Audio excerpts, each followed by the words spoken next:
Amados hermanos en nuestro Señor Jesucristo y María Santísima nuestra Madre.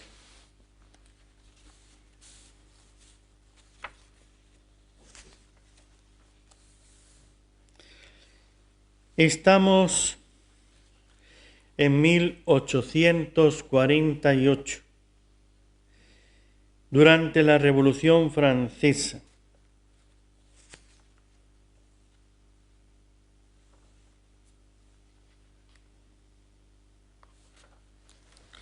Santa María Micaela del Santísimo Sacramento está en Francia. Todo París representaba un espantoso cuadro de desesperación y llanto, gritos infernales y aterradores que parecía el infierno, y más que las cuadrillas que representaban un partido por su disfraz y letreros se conocían, unos sangre y fuego, guerra y muerte, todos de negro, los incendiarios amarillo, los rojos furibundos de color de grana, y así los demás. Carros de hombres muertos salían de las bodegas de palacio asfixiados por la fuerza del vino que pretendían beber. Esto millares de hombres. Yo vi salir los carros de cadáveres, 30 y 40. Los mismos asesinos se mataban ellos mismos. ¡Qué reflexiones me hacía yo misma! Que fui a verlo todo. Enfrente de mi cuarto vi una casa ardiendo, y al salir la gente por las ventanas para huir del fuego. Millares de hombres y mujeres los esperaban para descuartizar los vivos y llevarse en triunfo la cabeza, pies y manos. Y era una casa de muchos pisos, mucha gente y niños. ¿Estás asustado? Esto sí es para meter miedo, ¿ve? La Revolución Francesa. Todo esto dejó una impresión tan dolorosa en mi corazón que acabó de desprenderme de las cosas del mundo que tan instantáneamente se mudan y desaparecen. Que me decidí a servir a Dios, que en esta ocasión como en todas me favoreció de una manera admirable, como ahora se verá. ¿Quieren ver la providencia de Dios?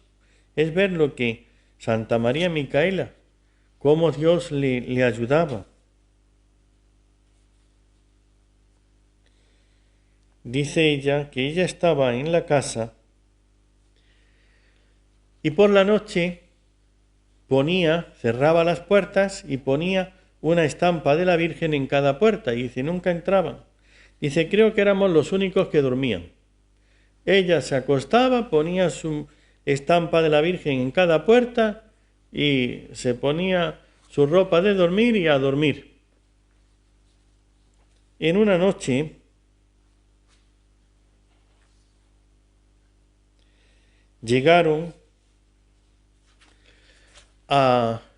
vinieron las hordas estas a querer allí entrar, lo mismo que habían hecho en la casa de enfrente, que ella vio cómo le pegaban fuego, sacaban a la gente, la descuartizaban. Y entonces dice, cuando golpearon la puerta me levanté, me vestí y salí a la reja, y entonces ella con toda entereza le dijo, somos extranjeros, no es que no conocen la ley, que tienen que respetar a los extranjeros, así que por favor se marchan de aquí y no hagan nada. Entonces, pidiéndome perdón, se retiraron todos y se marcharon. Entonces, claro, todos los que tenían casa no eran extranjeros, eran franceses, pero ella era extranjera Y claro, había que respetar a los extranjeros para no tener problemas internacionales, etcétera. Entonces ella salió con toda decisión, se lo dijo, le pidieron perdón y se retiraron. Y nunca más le volvieron a molestar. Dice aquí, miren, que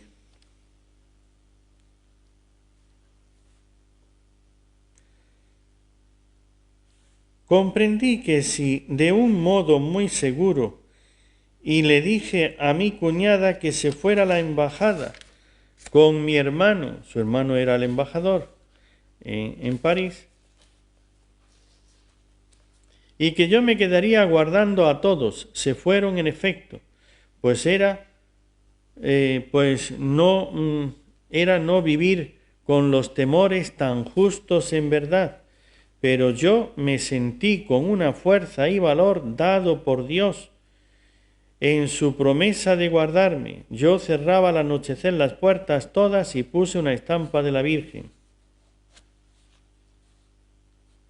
Cuando le tocaron allí a la verja, dice, salí yo misma a la verja y sin abrir les dije, éramos extranjeros y del cuerpo diplomático, que ya sabían la orden de no tocar nuestras casas. Me pidieron perdón y se retiraron. Otro apuro grande para mí era ver que se cerraban las puertas de las iglesias, y mi temor era si algún día me quedaría sin misa o comunión.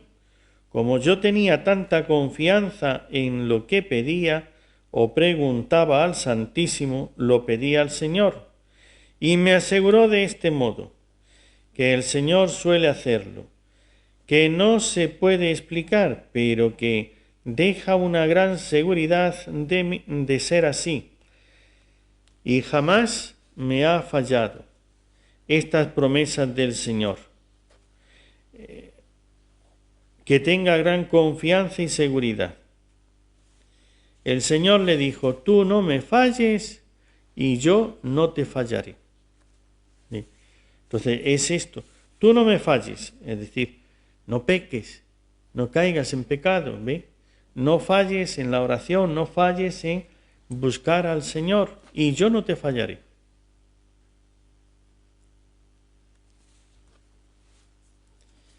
Cuando iba a misa, esto es, ¿ve?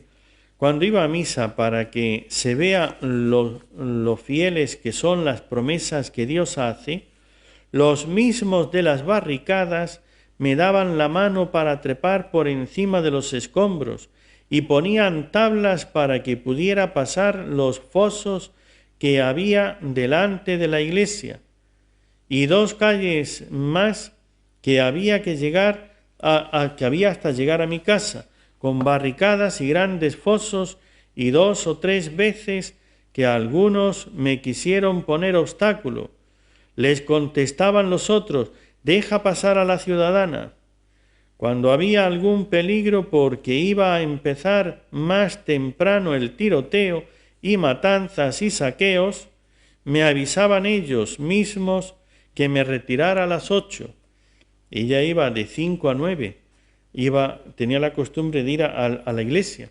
Entonces en una iglesia ella había dicho que si iban a tener la misa, el sacerdote le dijo, mientras que haya una persona, yo tendré la misa. Y dice, pues entonces yo no voy a faltar. Y se iba. ¿Se imaginan a Santa María Micaela cruzando por el frente, pasando de un bando al otro? Allá una barricada y allá la otra, y le daban la mano y saltaba por la barricada y venía, llegaba a la otra y volvía a saltar, y así iba a misa. Se quedaba hasta las 9 y a las 9 se regresaba. Y los mismos de las barricadas decían, señorita, hoy véngase a las 8 porque va a empezar todo, que el tiroteo empieza hoy más temprano. Así es que se iba. Y le ponían, como estaban los fosos, estaban los obstáculos para el enemigo, y allí ponían sus barreras esas de sacos de arena y a pegar tiros unos contra los otros, y todos los días cruzaba por allá. O sea, yo creo que es un poquito más peligroso que el virus, ¿no? Me da la impresión, no sé, a lo mejor alguno piensa que no, que esto de las balas no es tan peligroso como el virus, pero bueno. Y me avisaban que me retirase a las 8, que iban a empezar más temprano los saqueos. Y uno de los días que no me había dado ningún aviso, se llegó uno de las barricadas que me retirara al concluir la misa, que él me acompañaría hasta mi casa. A 7 u 8 días de esto, y ver que era yo sola la que iba a misa, me fui a buscar a mi amiga la marquesa de Villafranca, a la que animé para que viniera conmigo. Sus hijas se oponían de miedo, pero cedieron ofreciéndome yo a ir a su casa a buscarla. Después de misa me acompañaba a visitar mis pobres. Tú no me falles, yo no te fallaré. En plena Revolución Francesa, cruzando por las barricadas, en el frente donde se disparaban unos a otros, y ella cruzaba para ir a misa. Y no murió, así de sencillo. ¿Sí? Y después de ir a misa, se iba a atender a los enfermos, a los pobres.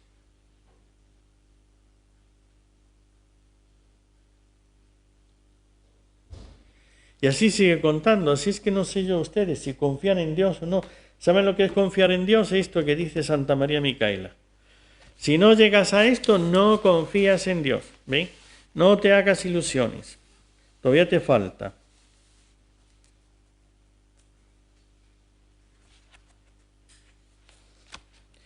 Y ahora, como estamos en el tiempo de la Cuaresma, había prometido que íbamos a hablar de un tema, vamos a hablar del tema, y para que nos decidamos a hacer un cambio, una conversión.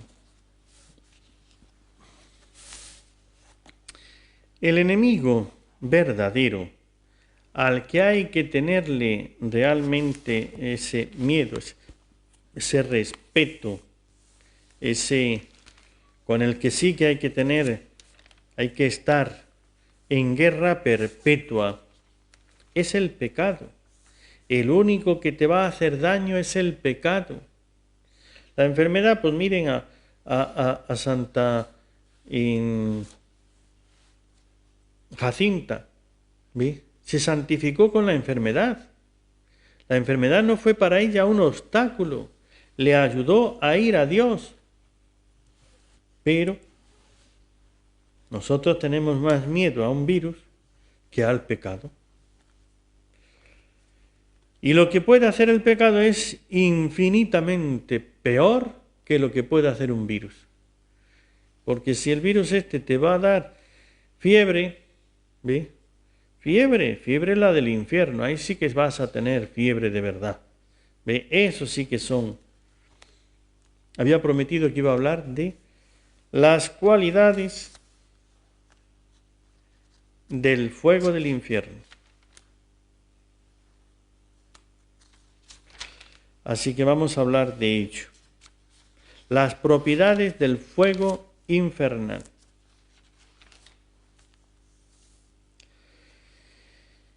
Primero, Jesucristo descendió a los infiernos. ¿Estuvo Jesús en el infierno? Esto lo dice el credo, así es que tenemos que creerlo, porque si no lo creemos, cometemos un error en la fe, es decir, somos unos herejes, es decir, no nos podemos salvar. Y si tú no crees que Jesús estuvo en el infierno, en los infiernos, que bajó a los infiernos después de muerto, estás fallando gravemente. Estás, como dicen los textos de la Iglesia, has naufragado en la fe, ¿sí? Has fracasado en la fe. Jesucristo, para empezar ya a explicar la redención, dice el credo, bajó a los infiernos, a sacar de allí a los redimidos, no a sacar a los condenados, a los redimidos. Pero no bajó al infierno de los condenados, sino al infierno de los justos, donde estos, excluidos de la gloria hasta que Jesús los redimiese, estaban esperando que se abriesen los cielos para ir a ellos. Mira, te voy a solucionar todo con una sola expresión. Infierno es todo lo que hay después de la muerte. ¿Lo has escuchado? ¿Lo has entendido? Infierno es lo que hay después de la muerte. O sea, pasando la muerte, eso es el infierno. ¿Y después de la muerte qué hay? Cielo,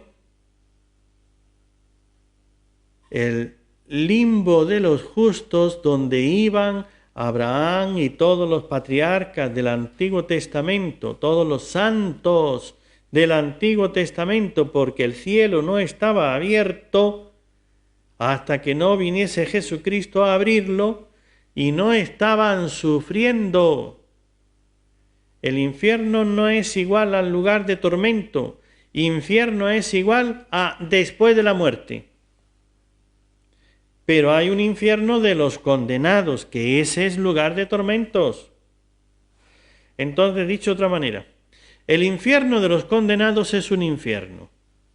El purgatorio es un infierno. El limbo de los justos es otro infierno. Y ahora tápate los oídos. El cielo es otro infierno. Está después de la muerte. Entonces, cuando entiendas infierno después de la muerte, podrás entenderlo. Que llamamos infierno al infierno de los condenados, es decir, después de la muerte a los que se condenan, el lugar donde creó los infiernos de los condenados. Entonces, infiernos se llaman porque los imaginamos como zonas o regiones o senos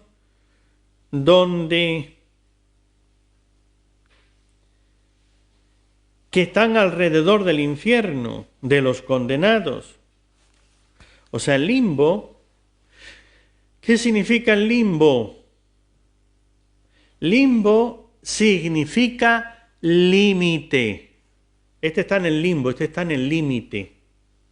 Entonces, cuando me voy a un límite de una región con la otra, está en el limbo. Está en el límite con la otra zona, con el otro sitio, etcétera, de la calle. Eso es el limbo.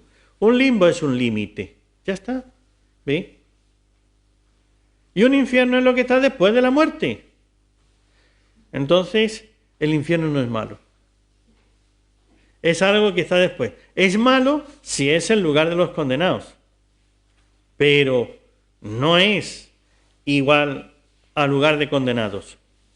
Por eso Jesús bajó a los infiernos, bajó a los que estaban después de la muerte esperando a que se abriera el cielo para ir al cielo, que eran de los que se salvaron, Abraham y todos los santos del Antiguo Testamento, todos los profetas y demás, esperando el día de la resurrección definitiva para irse a la otra vida, al cielo.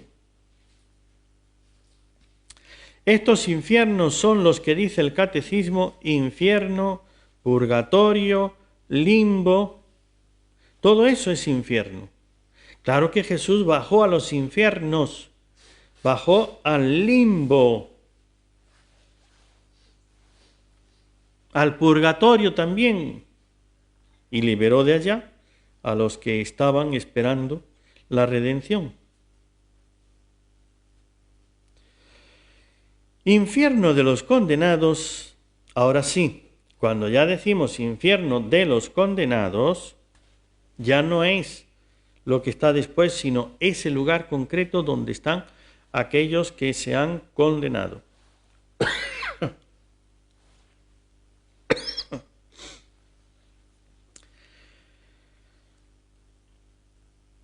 Es el sitio donde están las almas de los que han muerto en pecado mortal, y donde son por ello atormentadas.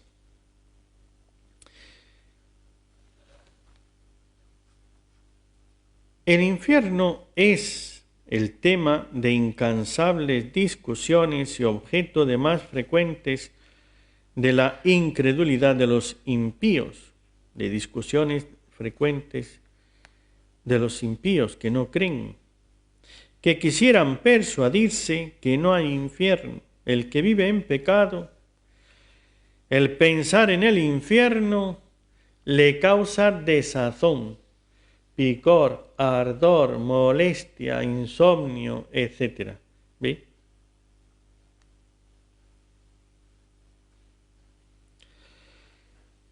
Pero, entonces la pregunta, ¿existe el infierno? ¿Hay infierno de los condenados? Es una verdad de fe indudable. La Escritura en el Antiguo Testamento y en el Nuevo Testamento y toda la tradición católica y toda la tradición judaica lo afirman. Y los pueblos mismos, que no son ni el pueblo judío, con su tradición judía, ni la tradición católica, los otros pueblos, diríamos, que tienen otra fe, también lo afirman. Pero además, la misma razón lo prueba bastante y suficientemente que en la otra vida debe de haber alguna pena, ya que no todos los males se pagan en esta vida. Y hay quien no se arrepiente, y eso no puede ser que sea sin más, sin consecuencias. O sea, toda razón lógica nos dice que una vida no puede pasarse haciendo el bien y haciendo el mal sin consecuencia ninguna. O sea, aquí, si haces el bien no pasa nada, después te mueres y no queda nada. Si haces el mal no pasa nada, te mueres y después nada. Eso, la misma razón te dice que no puede ser, no es justo. ¿Sí?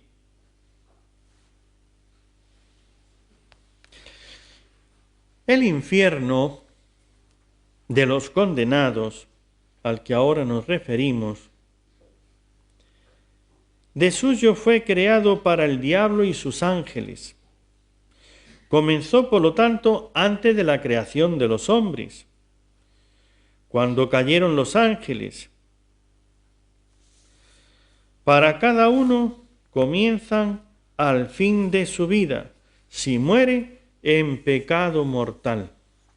Entonces, una de las cosas que tenemos que tener y ayuda no es el infierno de los condenados, no es en lo que se tiene que basar nuestra conversión, nuestro cambio de vida, porque cambiar de vida por miedo al infierno es una vida de miedo, y vivir en miedo pues no es lo que yo te aconsejo, así es que no lo hagas por eso, pero haz el cambio, pero cambia de vida, cambia por otras razones, aunque esa puede ser una razón que también ayude, por lo menos en algún momento, cuando tengo fuertes tentaciones y se me oscurece la mente y no veo con claridad y estoy bajo esa agonía, el pensar que me puedo ir al infierno si muero en ese estado, si cometo ese pecado, me puede ayudar para no caer en el pecado. Ciertamente puede ser una ayuda, pero no debe de ser, ni mucho menos, la razón fundante. Entonces, convertíos y creed en el Evangelio, por todo lo que el Señor ha pasado por nosotros, por eso prepararnos ahora para la Semana Santa, este tiempo, meditando la pasión del Señor, nos puede ayudar a ver todo lo que Él sufrió por mí y yo voy a ser la causa de sus sufrimientos. Si tengo un poco de nobleza, diré no puedo ser la causa del sufrimiento de nuestro Señor Jesucristo. Segundo, pero si la tentación crece y no logro, ni por el amor a Cristo, ni por el deseo de ir al cielo, perder todo el bien del cielo y por eso por un pecado, por un momento, pues no. Pero si la tentación no arrecia, entonces que al menos el temor del infierno de los condenados me sirva de ayuda para no caer en pecado. El infierno ciertamente no tiene fin, el infierno de los condenados. Claro que el cielo tampoco tiene fin, también es eterno. Y esto es de fe. Lo dice la Sagrada Escritura en muchos sitios. En San Mateo capítulo 25, donde tiene el Señor, como dije antes, que no es una parábola, es una profecía.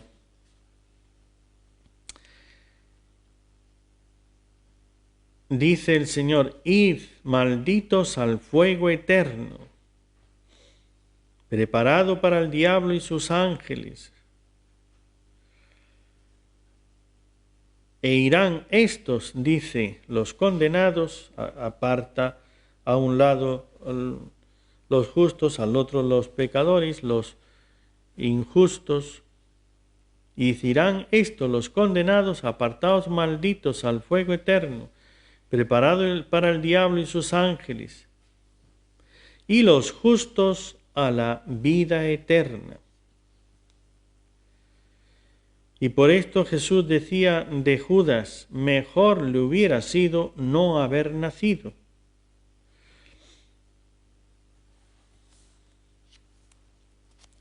Hoy día son muchos los que atacan el dogma de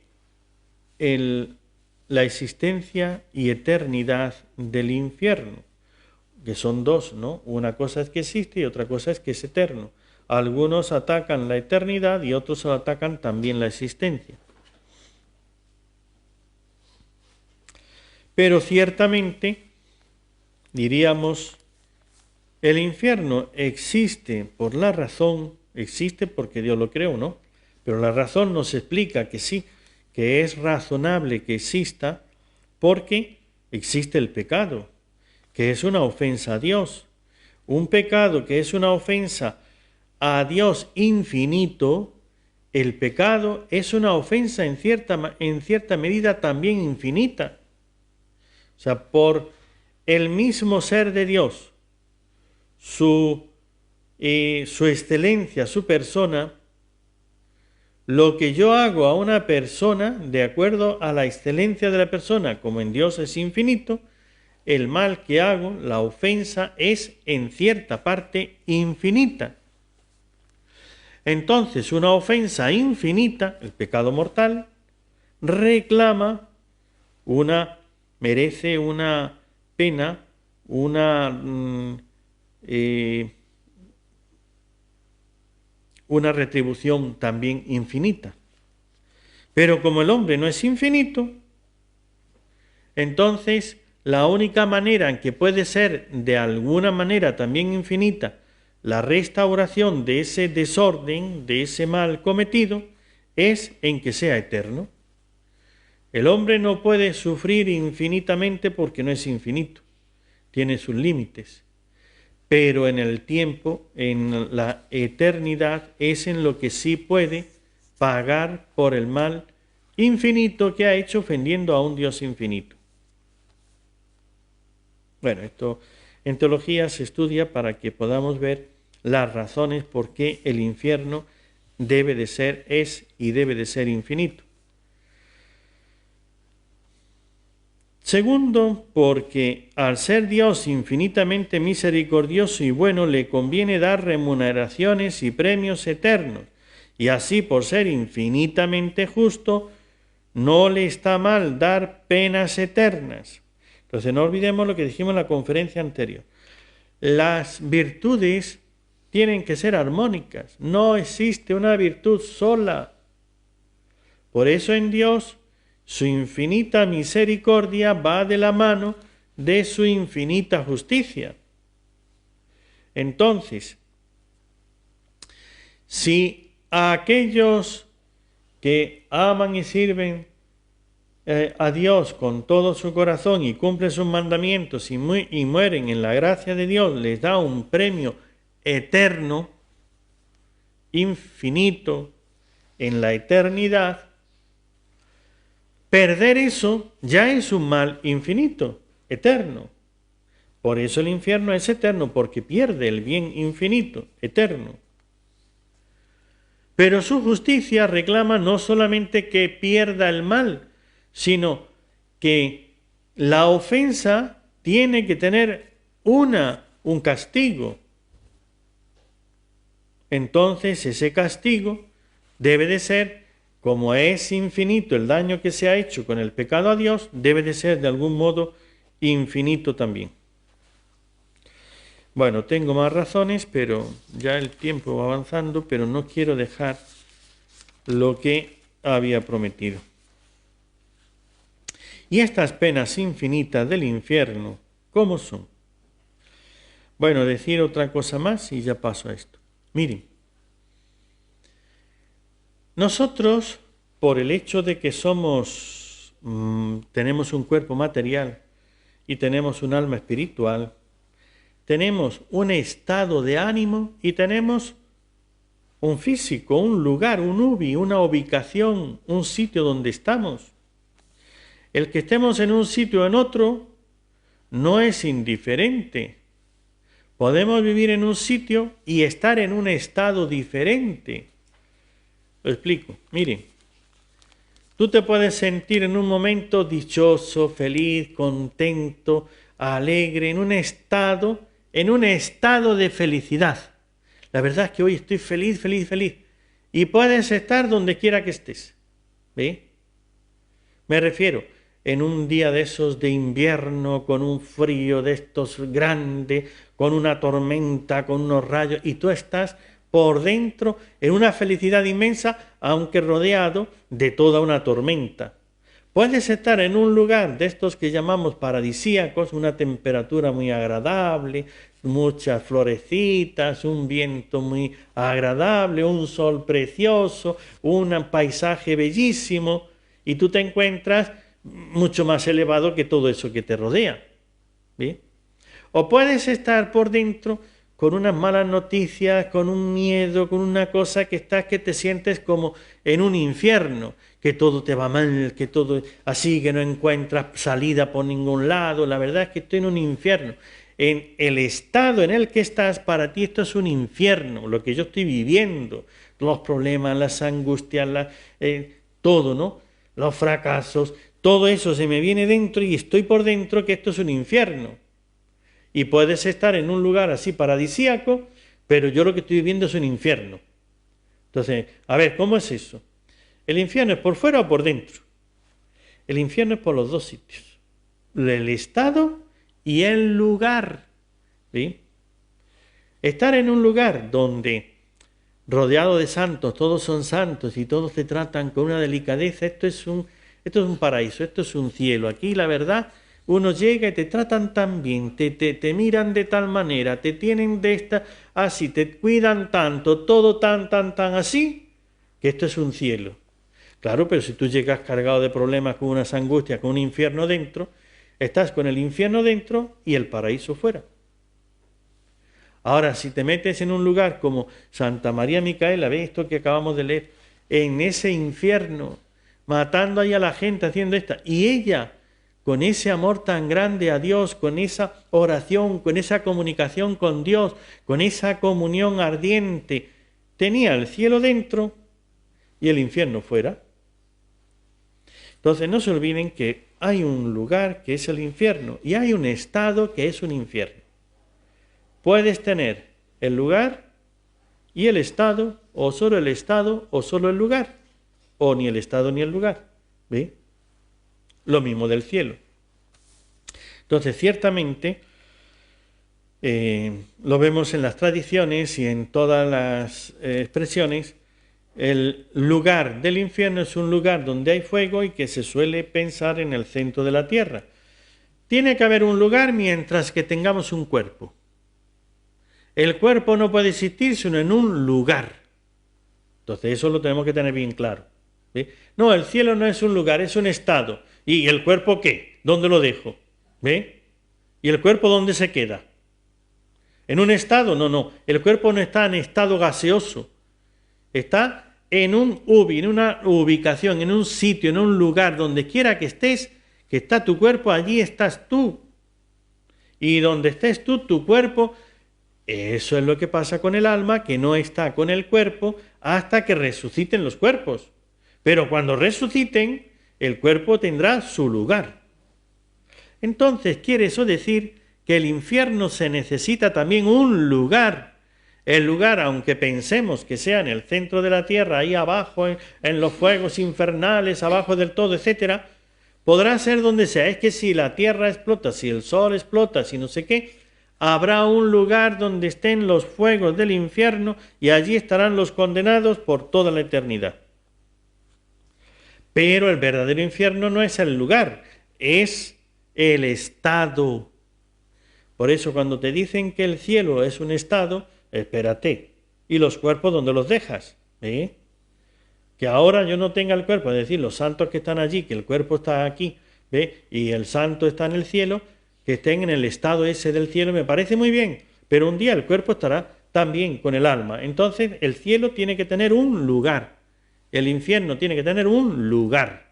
¿Por qué? Porque nuestro cuerpo es material y lo material tiene lugar, parte de la materia, cosa que el ángel no lo necesita. Por eso ese diablo está aquí molestándonos a nosotros y está en el infierno. Es que el infierno está aquí, es que él no tiene lugar, porque no tiene cuerpo. Y como no tiene cuerpo, no tiene lugar, puede estar, no tiene lugar para él. Pero para mí sí, para el hombre sí. En el pecado hay dos malicias.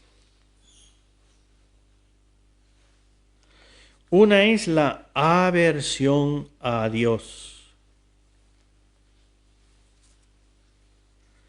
La otra es la conversión a las criaturas. ¿Qué es el pecado? La aversión, el rechazo de Dios, y la conversión, buscar el placer, las criaturas, la entrega, la orientación a las criaturas. Y por eso hay dos responsabilidades también. Una por la aversión a Dios, la cual corresponde a la pena de daño, es decir, la privación de Dios, no ver a Dios para siempre. El que rechaza a Dios y lo rechaza para siempre, pues no verá a Dios. Lo ha rechazado definitivamente y para siempre. Esa es la pena de daño, no ver a Dios. La otra es la conversión a las criaturas, a la cual corresponde la pena de sentido.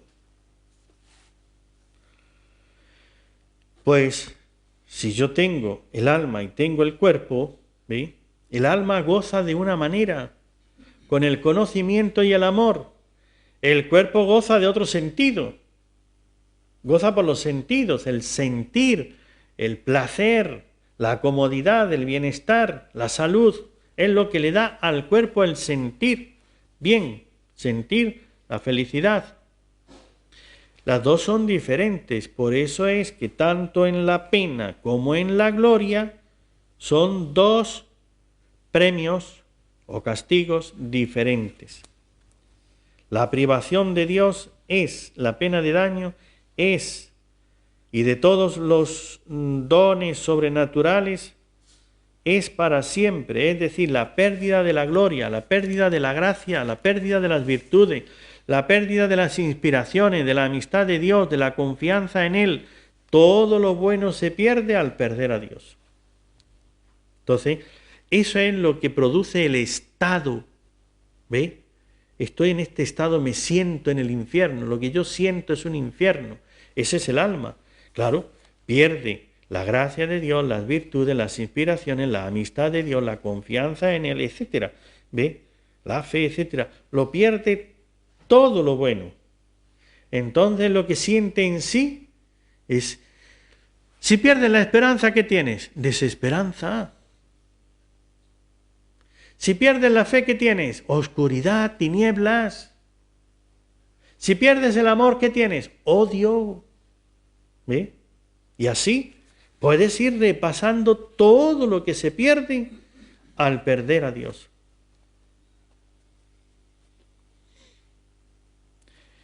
Ese es el estado, pero luego está el lugar. Claro, en el cuerpo, si pierdes la salud, ¿ve? ¿Qué tienes? Ay, no, yo pierdo la salud y me encuentro muy bien. Pues no, señor.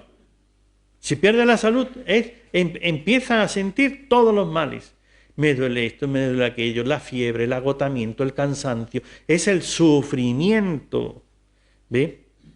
Si pierdes las cualidades, si pierdes todo lo que te podría dar bienestar, placer, fuerza, firmeza, seguridad, etcétera, ese es el lugar del infierno, eso es lo que sufre, ese es el fuego del infierno.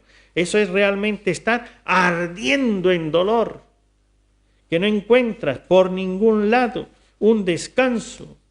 ¿Sí? Eso es la consecuencia del pecado. Le tenemos más miedo a un virus que a un pecado. El pecado tiene estas consecuencias y el virus, tos, fiebre. Luego, si tienes otras complicaciones, se te complica lo que ya tienes complicado. Es que yo tengo el corazón débil, si encima te viene el virus el bichito te empieza ahí a hacer destrozos. Pues claro que sí, ¿ve? Ese es el infierno, lugar. Entonces, entendemos que hay dos cosas. Una cosa es lo externo, que es lo que afecta al cuerpo, y otra cosa es lo interno, que es lo que afecta al alma. Entonces, el infierno de los condenados es un lugar y un estado. Pues si se juntan los dos, ¿ve? Como decían en mi pueblo, el hambre con las ganas de comer, se juntan los dos y entonces sí que es verdad que aquello es un infierno. Pues esto es lo que significa.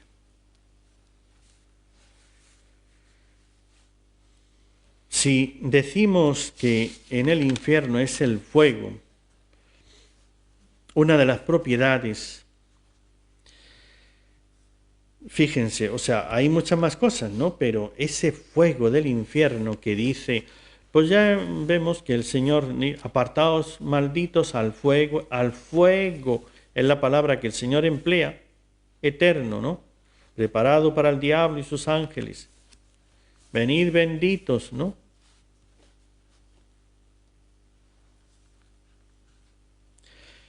El fuego del infierno, infernal, es vengador de la justicia divina.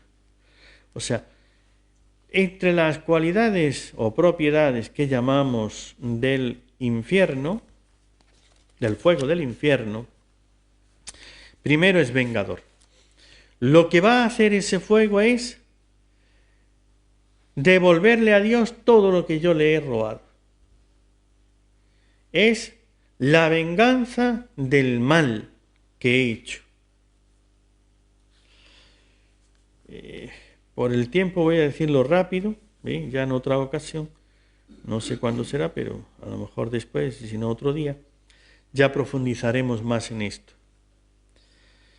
Penetra hasta la sustancia, lo más íntimo del alma y del cuerpo, así como el espíritu, dice San Pablo, que penetra hasta las junturas del alma donde se dividen el alma del espíritu, así como el espíritu penetra, ¿no? El espíritu de Dios, cuando penetra, te da luz, te da fuerza, te da eso, ver lo que yo soy y ver lo que es Dios, que penetra hasta lo más íntimo del alma. El fuego del infierno penetra hasta la sustancia, hasta la intimidad del alma. Es decir, yo cuando peco, peco con el alma, es decir, me rechazo a Dios con toda mi alma. Vemos que hay unos rechazos que son superficiales, pero vemos que hay personas que rechazan a Dios visceralmente con toda el alma. Es como un odio, es como un rechazo tan total, como que uno dice, ahí no queda nada de de esa fe, de ese amor, de esa adhesión a Dios. Es que rechazan totalmente, pues el fuego tiene que entrar hasta ahí. Todo eso tiene que estar inundado de ese fuego. Vengador, penetrante. Este fuego es eterno, inextinguible. Es un fuego eterno, durará siempre y nunca se acaba, nunca consume, nunca termina. ¿Ve? ¿Cuándo acaba el odio de una persona? ¿Ve? Pues así como el dolor, yo puedo hacerle daño a una persona, pues eso puede tener su fin. Al fin y al cabo, ya con la muerte se acaban los dolores. Decimos, ¿no? No estamos así como para decir, a ver, yo te voy a matar y después me cuentas, ¿no? Para ver si se acaba con la muerte o si te sigue doliendo después de muerto. Pero ciertamente a un muerto, aunque le pinchen, no reacciona, ¿ve? Es porque está muerto, ¿ve? No quiere decir que no le duela, quiere decir que está muerto. Pero sí, los que han tenido experiencia de más allá después de la muerte, lo que nos dicen es, dejan de sentir. En Chile, una vecina estaba enferma, fui a visitarla y me contó que ella había tenido esa experiencia de después de la muerte.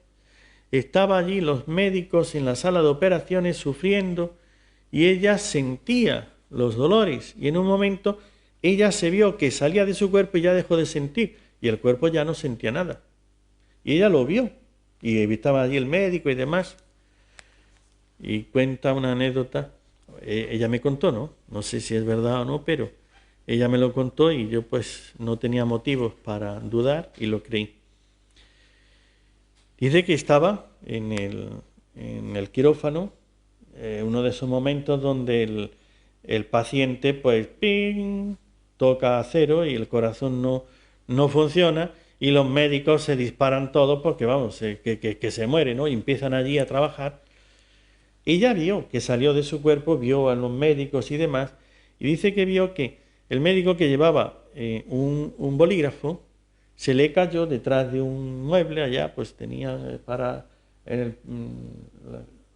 los bisturí, las cosas y demás, ¿no? Y detrás había quedado el bolígrafo. Pero ella lo vio desde aquí fuera. Dice, por una ventanita salió y se elevó, se fue retirando. Entonces vio cómo la ciudad quedaba atrás y entró iba como por un lugar muy oscuro, no sentía nada, pero en eso iba y después se regresa y empieza a regresar otra vez a la ciudad, vuelve allá, entra y entra otra vez en su cuerpo. Al entrar empezó a sentirlo todo otra vez, ¿no? Y los médicos fue cuando casi se nos va y dice, no, es que me fui, me fui y regresé. Bueno, sí, eso lo dice usted, no sé qué, hablando con el médico este. Y el médico cuando le estaba contando, dice, no, doctor, yo me fui. Y yo le vi a usted. Y a usted se le cayó el bolígrafo y está en tal sitio. Y él fue y allí estaba. Así es que durante la operación y en ese momento que él decía que casi se nos va. Porque el médico después, cuando ya recuperó la conciencia, terminó, pues cuando la visitó dice, bueno, ayer o antes o al rato, cuando fuera, si eso fue por la mañana o no sería por la tarde, ya por la noche, porque ya fue de noche que vio, que viajó, entonces eso era por la noche. Pues cuando él llegó por la mañana y le dijo, casi se nos va, y dice, no, doctor, yo me fui. No, está usted aquí, usted no se fue. Sí me fui. Y entonces le contó todo esto, ¿no? Así es que ciertamente ahí no sufre, porque el cuerpo ya no tiene el alma, que es donde llega el sufrimiento. Entonces hemos dicho, es eterno, inextinguible. Es este fuego, el infierno de los condenados, que no morirá, que no acabará, que no se apagará, el fuego que no se apaga. Es el remordimiento que nunca termina, es la culpabilidad que nunca uno termina ni de pagar, ni de arrepentirse, sino de siempre sintiéndola. Además es un fuego, tiene otra propiedad que es oscuro, y por eso se le llaman tinieblas al infierno. El infierno, las tinieblas del infierno, es oscuro. Este fuego de aquí lo vemos brillante, lo vemos luminoso, ¿ve? lo ponemos para que nos alumbre el fuego. Aquel es oscuro. Santa Teresa de Jesús, en su experiencia de la bajada al infierno, dice, era un fuego oscuro. Yo no sé cómo es, que nada se ve, pero lo que ha de darnos daño, todo se ve. La luz oscura es la que no te muestra el bien, sino solo el mal, lo que te hace sufrir. Solo ves lo malo.